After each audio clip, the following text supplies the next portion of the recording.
Welcome viewers. அது June 2013 Jammu Kashmir. பொதுவாகவே ஜம்மு காஷ்மீர் அப்படின்னு சொன்னாவே ஸ்னோஃபால், பனிக்கட்டி, ஆப்பிள் தோட்டம் இதெல்லாம் தான் ஞாபகத்துக்கு வரும். ஆனா அதே அளவுக்கு அந்த ஊருடைய பேரை சொன்னாலே இன்னொரு விஷயமும் நம்மளுக்கு ஞாபகம் வரும். துப்பாக்கி சத்தம், குண்டு வெடிப்பு, பல பயங்கரவாத தாக்குதல்களும் அதை பத்தின செய்திகளும் நினைவுக்கு வந்து நம்மளுடைய உடம்ப நடுநடுங்க வைக்கும். இப்படிதான் யச்சு குச்சன் அப்படிங்கிற ஒரு வில்லேஜ் இருக்கு. அங்க இருக்கிற ஆப்பிள் தோட்டத்துக்கு நடுவுல ஒரு தீவிரவாதி பதுங்கி இருக்கான். அப்படி பதுங்கி இருந்தவனுடைய பெயர் அல்டஃப் பாபா. இவன் பல காலேஜ் ஸ்டூடெண்ட்ஸை தீவிரவாதிகளா மாத்தி அவங்களுடைய ஃபியூச்சரவே ஸ்பாயில் பண்ணவன். பல பேர் மனித வெடிகுண்டுகளா மாற காரணமானவன். இவனால பல இடங்கள்ல குண்டு வெடிச்சிருக்கு. இவ்வளவு ஏன் ஸ்கூல் பஸ்ஸஸ்ல பாம்பு வச்சு பிஞ்சு குழந்தைகளுடைய உயிரை செதற வச்சிருக்கான். இப்படி ஈவு இரக்கம் இல்லாத இந்த தீவிரவாதி இருக்கிற இடம் இந்தியன் மிலிட்டரிக்கு ஒரு ஸ்பை மூலமா தெரிய வருது. சோ இவனை எப்படியாவது பிடிச்சாகணும் அப்படின்னு 6 பேர் கொண்ட ஒரு military team commanding officer Amit Singh அனுப்பி வைக்கிறாரு. அங்க போன அந்த மிலிட்டரி டீம் அந்த ஆப்பிள் தோட்டத்துக்கு நடுவுல அந்த தீவிரவாதி பதுங்கி இருந்த வீட்டை சுத்தி வளைக்கிறாங்க.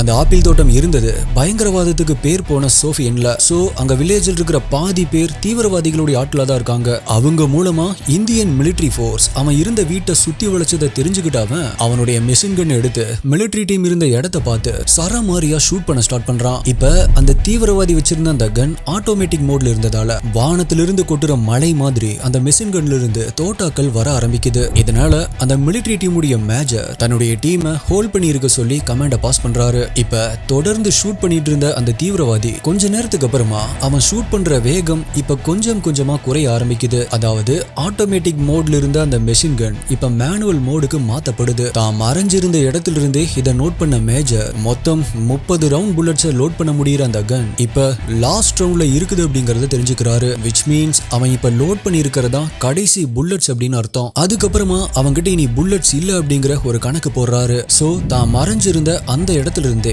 இப்ப அந்த தீவிரவாதியுடைய கன்ல இருந்து வெளியே வர்ற ஒவ்வொரு தோட்டாவையும் கவுண்ட் பண்ண ஸ்டார்ட் பண்றாரு. 17, 16, 15, 14 அப்படின்னு மேஜர் மனசுல கணக்கு போட மிலிட்டரி டீமை பார்த்து ஷூட் பண்ணிக்கிட்டே முன்னாடி வந்த அந்த தீவிரவாதி கரெக்டா அந்த வீட்டுடைய வாசல் கிட்ட வந்து நிக்கிறான். அதே நேரத்துல மேஜர் 3, 2, 1, 0 அப்படின்னு சொல்லி முடிக்க அடுத்த செகண்ட் இப்ப அந்த தீவிரவாதியுடைய முன்னாடி வந்து நின்னு அவனுடைய முகத்தை நேருக்கு நேரா பார்த்து ஷூட் பண்றாரு. என்ன ப்ரோ, படத்துல ஏதோ ஒரு ஹீரோவுடைய கதையை சொல்ற மாதிரி சொல்றீங்க அப்படின்னு கேட்டா, எஸ் ஹீரோ தான், ஆனா ரியல் லைஃப் ஹீரோ. நம்ம நாட்டுடைய பாதுகாப்புக்காக உயிரை பணயம் வைக்கக்கூடிய ஏராளமான மிலிட்டரி ஆபீசர்ஸ்ல தீவிரவாதம் பண்ற தேச துரோகிகளை வேறொருக்கும் போர்ல வீரம் மட்டும் இல்லாம விவேகத்தையும் யூஸ் பண்ணி நாட்டை காப்பாத்துன தமிழ்நாட்டை சேர்ந்த மேஜர் முகுந்த் வரதராஜனுடைய வீர வரலாறு தான் இன்னைக்கு வீடியோல நம்ம பார்க்க போறோம்.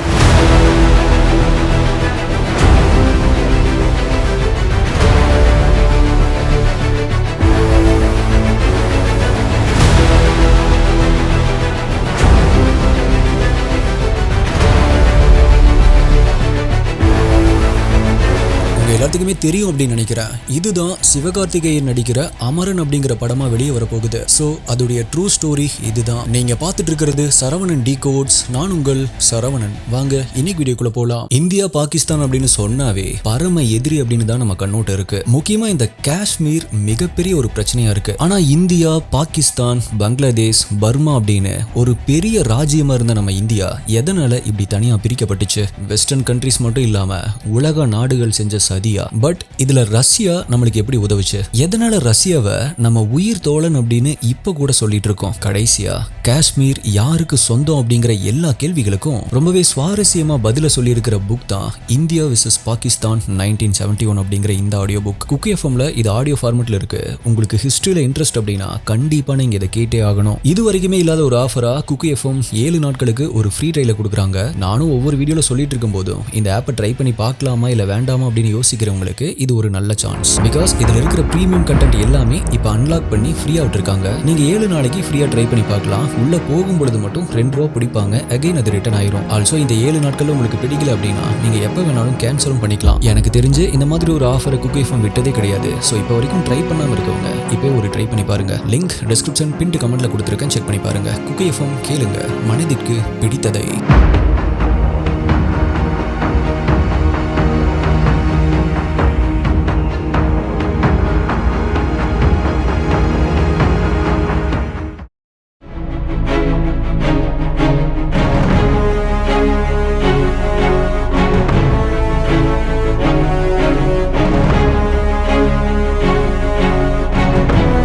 ஏப்ரல் 12, 1983 வரதராஜன் கீதா தம்பதிக்கு ஒரே மகனா பிறக்கிறாரு முகுந்த். கேரள மாநிலம் கோழிக்கோடுல பிறந்தவர். சென்னையில தான் அவருடைய ஸ்கூலிங்க முடிக்கிறாரு. மெட்ராஸ் கிறிஸ்டியன் காலேஜ்ல யூஜி பிஜி கம்ப்ளீட் பண்ண அவருக்கு தாத்தா தாய் மாமா அப்படின்னு ஃபேமிலி மெம்பர்ஸ் மிலிட்டரியில இருந்ததால சின்ன வயசுல இருந்தே மிலிட்டரியில ஜாயின் பண்ணணும் அப்படிங்கிறது பெரிய ஆசையாகவும் கனவாகவும் இருந்திருக்கு. இதனால மிலிட்டரி ட்ரைனிங்ல ஜாயின் பண்ணவர் 2006 ராஜ்புட் ரெஜிமெண்ட் மிலிட்டரி போர்ஸ்ல லெப்டினன்டா அப்பாயிண்ட் ஆகுறாரு. அதிலிருந்து 2 வருடத்திலேயே அதாவது 2008 கேப்டனா ப்ரொமோட் ஆகுறாரு. அவர் ஆசைப்பட்ட மிலிட்டரி கனவு நிறைவேறின மாதிரி அவருடைய காதலும் கைகூடி வந்திருக்கு. காலேஜ் படிக்கிறப்ப லவ் பண்ண ரெபாக்கா வர்கீஸ 2009 மேரேஜ் பண்றாரு. 2011 அவங்களுக்கு ஆர்சியா அப்படிங்கிற ஒரு பெண் குழந்தையும் பிறக்குது. நல்ல மகனாகவும் நல்ல கணவனாகவும் இருந்தவர் ஒரு நல்ல தகப்பனாகவும் இருந்திருக்காரு.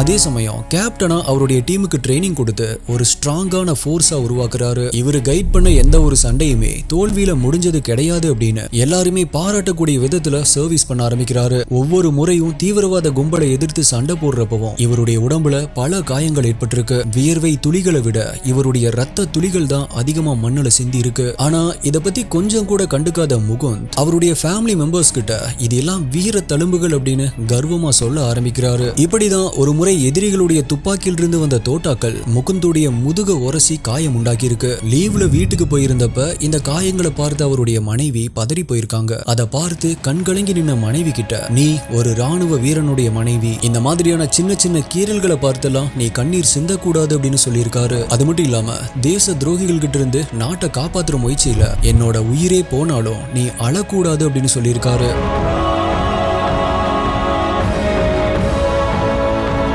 நேரம் கிடைக்கிறப்பெல்லாம் அவருடைய 2 வயது குழந்தை ஆர்சியாக்கு பாரதியார் பாடல்களை சொல்லி கொடுத்திருக்காரு. அப்படி அவர் சொல்லி கொடுத்தது ஓடி விளையாடு பாப்பா அப்படிங்கிற அந்த பாட்டு கிடையாது. அவர் சொல்லி கொடுத்த பாட்டு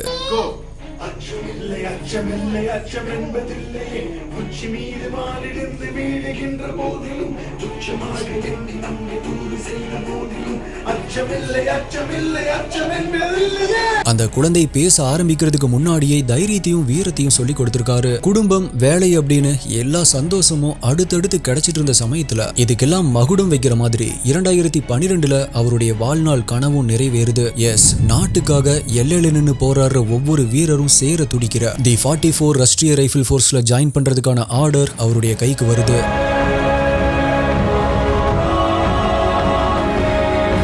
மேஜர் ரேங்க்ல ப்ரொமோட் செய்யப்பட்ட முகுந்த் ஜம்மு அண்ட் காஷ்மீர்ல இருக்கிற சோஃபியனுக்கு வராரு. அங்க தொடர்ந்து பல போர்களுக்கு போன மேஜர் முகுந்த் வெற்றிகளை மட்டுமே பார்க்க ஆரம்பிக்கிறாரு. அதுல ஒண்ணுதான் நான் இன்ட்ரோல சொன்ன 2012 நடந்த அந்த ஆபரேஷன். ஆப்பிள் தோட்டத்துல பதுங்கி இருந்த அல்டஃப் பாபாவை ஷூட் பண்ணி எலிமினேட் பண்ணவர். அவங்க கிட்ட இருந்து சில கேஜெட்ஸை ரெக்கவர் பண்றாரு. அப்படி ரெக்கவர் பண்ண கேஜெட்ஸ்ல சில டிஜிட்டல் டாக்குமெண்ட் இருக்கிறதையும் அது ஏதோ கோட் வேர்ட்ஸை யூஸ் பண்ணி எழுதப்பட்டிருக்கு அப்படிங்கறதையும் தெரிஞ்சுக்கிறாரு. அது கண்டிப்பா ஹிஸ்புல்லா முஜாஹிதீன் அமைப்புடைய தலைவனை பத்தின ஏதோ ஒரு முக்கியமான தகவலா தான் இருக்கும் அப்படின்னு கஸ் பண்ண அவரு அந்த டாக்குமெண்ட்டை டீகோட் பண்றதுக்காக மிலிட்டரியுடைய டெக்னிக்கல் டீம் கிட்ட அதை ஹேண்ட் ஓவர் பண்றாரு. அதே நேரத்துல அந்த தீவிரவாதியை சுட்டு வீழ்த்த முகுந்த் யூஸ் பண்ண அந்த ஸ்ட்ராட்டஜி அந்த டீமுடைய கமாண்டருக்கு தெரிய வருது. முகுந்துடைய சமயோஜித யோசனையால தான் தன்னுடைய டீமுக்கும் எதுவும் ஆகாம அவ்வளவு பெரிய அழிவுகள் ஏற்பட காரணமா இருந்த ஒரு தீவிரவாதியை கொல்ல முடிஞ்சது அப்படிங்கிற இந்த விஷயம் ஒட்டுமொத்த இந்தியன் மிலிட்டரி போர்ஸுக்கும் தெரிய வருது. பல பேர்கிட்ட இருந்து பாராட்டுகள் குவிஞ்சிட்டு இருந்த அந்த நேரத்துல கூட மேஜர் முகுந்துடைய கவனம் முழுக்கவே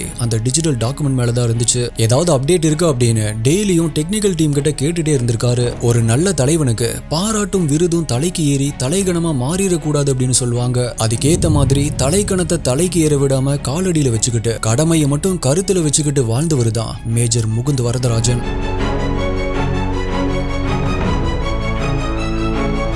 ஏப்ரல் 24, 2014 மறுபடியும் தீவிரவாதிகளுடைய தாக்குதல் நடக்க ஆரம்பிக்குது. அது சரியா எலெக்ஷன் நடந்துட்டு இருந்த டைம் அப்படிங்கறதால தீவிரவாதிகள் ஒரு எலெக்ஷன் பூத்தை டார்கெட் பண்றாங்க. எலெக்ஷனை தடுத்து நிறுத்திடலாம் அப்படிங்கிற நோக்கத்துல இருந்தவனுங்க எலெக்ஷன் போலிங் ஆபீசர்ஸ் மேல அட்டாக் நடத்துறாங்க. அதுல அங்கிருந்த ஒரு போலிங் ஆபீசர் இறந்து போறாரு. இதனால பயந்து போன மக்களும் யாருமே ஓட் பண்ண வராம வீட்லயே இருந்துடுறாங்க. டெமோக்ரஸி நாடான இந்தியால மக்களை ஓட் போட விடாம பயமுறுத்தி இருக்காங்க. இப்படி ஒவ்வொரு தனி மனிதனுடைய ஓட்டுரிமையை பறிச்சு அழிச்சது அந்த தீவிரவாதிகளுடைய பெரிய வெற்றியா கருதப்பட்டுச்சு. ஆனா இது இந்தியாவுக்கோ பெரிய அவமானமா போகுது. இந்த நியூஸ் எல்லா சேனல்ஸ்லயும் டெலிகாஸ்ட் ஆக ஸ்டார்ட் ஆகுது. அதை பார்த்த முகுந்தோடைய மனைவி அவருக்கு கால் பண்ணி அங்க நடந்ததை விசாரிக்கிறாங்க. ரொம்பவே அப்செட்டான நிலைமையில இருந்தவர் 2-3 வார்த்தைகள் மட்டும் பேசிட்டு காலை கட் பண்றாரு.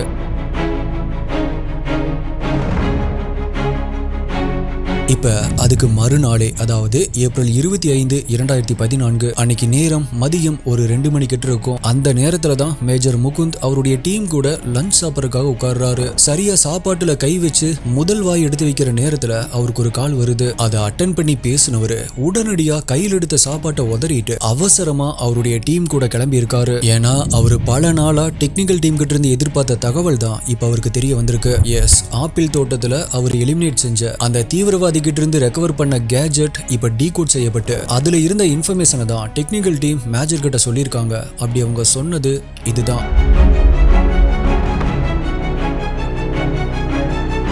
ஹிஸ்புல்லா முஜைதீனுடைய முக்கியமான கமாண்டர் சோஃபியன்ல இருக்கிற காசி பத்ரி அப்படிங்கிற வில்லேஜ்ல பதுங்கி இருக்கான் அப்படின்னும் அவனுடைய பெயர் அல்டஃப் வானி அப்படின்னு சொல்லியிருக்காங்க. அது மட்டும் இல்ல, 24 மணி நேரத்துக்கு முன்னாடி போலிங்க தடுத்து நிறுத்த எலெக்ஷன் ஆபீசரை சுட்டு கொன்னதும் அவனுடைய தலைமையிலான டீம் தான் அப்படின்னு சொல்லியிருக்காங்க. ஆல்ரெடி அந்த தேச துரோகிகளை ஒழிச்சு கட்டணும் அப்படிங்கிற வெறியில் இருந்த மேஜர் முகுந்த் இந்த தகவல் கிடைச்ச அடுத்த செகண்ட் அவருடைய 44 RR டீம்ல இருந்து இமீடியட்டா ரெஸ்கியூ டீமை கூட்டிட்டு காசி பத்ரிக்கு கிளம்புறாரு. காசி பத்ரி அப்படிங்கிறது பொதுமக்கள் வாழக்கூடிய ஒரு கிராம பகுதி. அங்க இருக்கிற பல வீடுகளுக்கு மத்தியில 2 மாடி கட்டிடத்துல தான் அவன் பதுங்கி இருக்கான் அப்படின்னு இப்ப இந்த டீமுக்கு தெரிய வருது. அதோட அந்த பகுதியில் இருந்த மக்கள் அந்த வீட்டுல ஒருத்த மட்டும் இல்ல, மொத்தம் 3 பேர் இருக்காங்க அப்படிங்கறத நம்ம இந்தியன் மிலிட்டரி டீம் கிட்ட சொல்றாங்க. இப்ப மேஜர் முகுந்த் அவருடைய ஃப்ரெண்டும் சோல்ஜருமான விக்ரம் சிங் கிட்ட ஆப்பிள் தோட்டத்துல யூஸ் பண்ண அதே ஸ்ட்ராட்டஜியை நம்ம இப்ப ஃபாலோ பண்ணலாம் அப்படின்னு சொல்றாரு. ஆனா இந்த முறை அதுல ஒரு சிக்கல் இருந்துச்சு.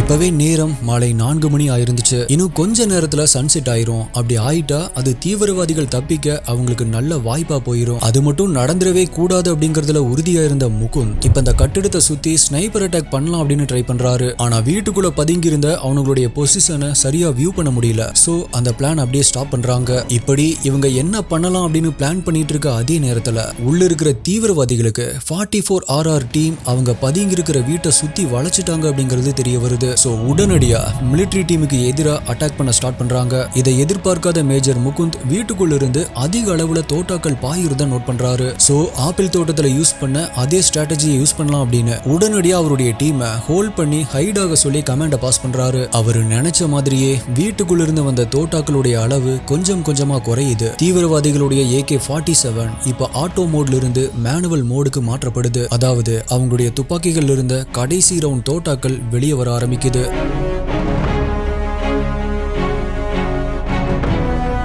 அதே நேரத்துல மேஜர் முகுந்த் நேரம் கடந்துட்டு இருக்கிறத கவனிக்கிறாரு. இன்னும் கொஞ்ச நேரத்துல இங்க இருட்டிரும். அப்படி இருட்டிட்டா கண்டிப்பா இவனுங்க தப்பிச்சிருவானுங்க அப்படின்னு நினைச்சவரு இப்ப அந்த வீட்டு மேல ஒரு கிரைனைட் குண்டை எறிறாரு. இப்ப அந்த வீட்டுடைய முன் சுவர் மொத்தமா உடைக்கப்படுது. அந்த இடம் முழுக்கவே ஒரு புகை மண்டலமா மாறுது. இப்ப தீவிரவாதிகளுடைய துப்பாக்கியில் இருந்து ஒரு தோட்டா கூட வெளியே வரல. அந்த சூழ்நிலையில மேஜர் முகுந்தும் அவருடைய ஃப்ரெண்டான விக்ரமும் மெதுவா அந்த வீட்டுக்குள்ள நுழையிறாங்க. அங்க அந்த 3 தீவிரவாதிகளை ஒருத்தன் இறந்து கிடந்திருக்கான். அப்படி இறந்து கிடந்தவனுடைய முகத்தை பார்த்த மேஜர் இவன் அல்தஃப் வானி இல்ல அப்படிங்கறத கன்ஃபார்ம் பண்றாரு. அந்த புகைக்கு நடுவுல சுத்தி முத்தியும் மத்த 2 பேரை தேடிட்டு இருந்த கண்கள்ல இன்னொருத்தன் ஒரு மூலையில கிடக்கிறது தெரிய வருது. அப்படி அவங்க அவனை பார்த்துட்டு இருக்கிற அதே நேரத்துல மறுபடியும் துப்பாக்கியில இருந்து குண்டுகள் வர ஆரம்பிக்குது. இப்ப எந்த திசையில இருந்து குண்டுகள் வருது அப்படிங்கறது தெரியாம மேஜர் முகுந்தும் விக்ரமும் அட்டாக் பண்ண ஸ்டார்ட் பண்றாங்க. அப்படி அட்டாக் பண்ணும் பொழுது 2 பேருமே அங்கிருந்து கொஞ்சம் தூரம் தள்ளி பிரிஞ்சு போயிடுறாங்க. அப்ப தொடர்ந்து 2-3 நிமிடங்கள் நடந்த அந்த துப்பாக்கி சண்டையில எதிர்பாராத விதமா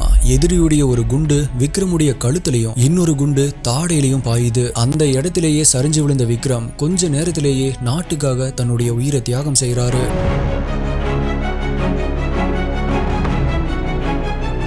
இப்ப விக்ரமுடைய கன் சைலண்ட் ஆகிருக்கு அப்படிங்கறத நோட் பண்ண மேஜர் முகுந்த் விக்ரம்க்கு ஏதோ நடந்திருக்கு அப்படிங்கறத புரிஞ்சுக்கிறாரு. அப்ப அவரை தேடி வந்த முகுந்த் தன்னுடைய ஃப்ரெண்ட் ரத்தமும் சதையுமா கிடக்கிறத பாக்குறாரு. ஆனா அவரை தொட்டு தழுவி கண்ணீர் சிந்தறதுக்கு கூட நேரம் இல்ல. ஏன்னா நேரம் இப்ப 5:30 மணி ஆகி இருந்துச்சு. போலிங் நடத்த விடாம தன்னுடைய நாட்டை அவமானப்படுத்தின கோபம் ஒரு பக்கம் இருக்க, கண்ணு முன்னாடியே தன்னுடைய ஃப்ரெண்டை கொன்ன வெறியும் கோபத்தையும் கத்தி கர்ஜனையா வெளிப்படுத்துறாரு. இப்ப இந்த வீடியோ பாக்குற உங்களுக்கு விக்ரம சுட்டவன் ஏன் மேஜர் முகுந்த சுடல அப்படிங்கிற ஒரு டவுட் வரலாம். நான் ஆரம்பத்திலேயே சொன்ன மாதிரி அந்த தீவிரவாதி கடைசி ரவுண்ட் குண்டுகளை தான் யூஸ் பண்ணிட்டு இருந்திருக்கான். அதாவது விக்ரமுடைய தாடையில பாஞ்ச தோட்டா தான் அந்த ரவுண்டுடைய கடைசி தோட்டாவா இருந்திருக்கு. எஸ், அல்தஃப் வாணி அந்த வீட்டுடைய பின்பகுதி வழியா தப்பிச்சு போக ட்ரை பண்ணதை பார்த்த மேஜர் முகுந்த் அவனை தப்பிச்சு போக விடல. அவருடைய தோட்டாக்கள் அல்தஃப் வாணியுடைய உடம்ப துளைக்க ஆரம்பிக்குது. சரியா அப்படி ஷூட் பண்ணி அவன் செத்து சரியிற நேரம் இன்னொரு திசையிலிருந்து மேஜர் முகுந்த நோக்கி தோட்டாக்கள் வர ஆரம்பிக்குது.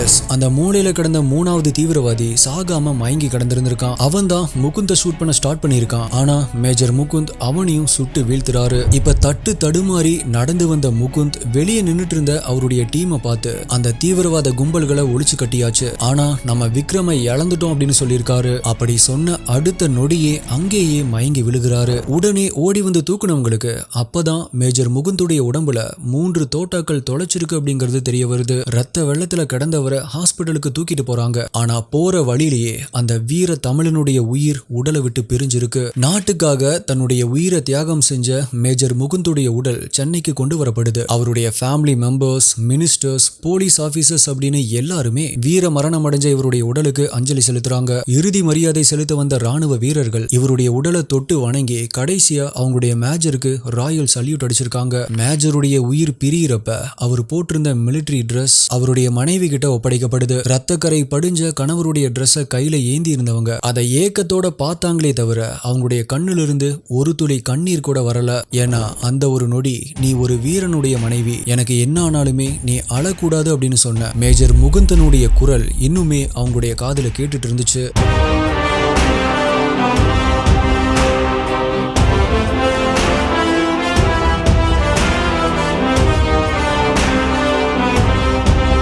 மேஜர் முகுந்துடைய வீர உடல் 42 குண்டுகள் முழங்க ராணுவ மரியாதையோட பெசன்ட் நகர் மின்மயானத்துல தகனம் செய்யப்படுது. ஜனவரி 26, 2015 குடியரசு தினத்தன்று மேஜர் முகுந்த் வரதராஜனுக்கு அவருடைய வீரத்தையும் தியாகத்தையும் கௌரவிக்கும் விதமா அசோக் சக்ரா விருது வழங்கப்படுது. அவருடைய மனைவி அப்போதைய குடியரசுத் தலைவர் பிரணாப் முகர்ஜி கையால அந்த அவார்டை ரிசீவ் பண்ணிருக்காங்க. இதுல முக்கியமான விஷயம், அசோக் சக்ரா விருது அறிவிக்கப்பட்ட 4வது தமிழன் நம்ம மேஜர் முகுந்த் வரதராஜன் தான். நான் ஏற்கனவே இந்த கோட்டை சொல்லியிருப்பேன், நம் நாட்டுடைய தேசிய கொடி காற்றால் அசையவில்லை, அது எல்லையில் நம் நாட்டை பாதுகாக்கும் ஒவ்வொரு ராணுவ வீரருடைய மூச்சு காற்றால் அசைகிறது அப்படின்னு.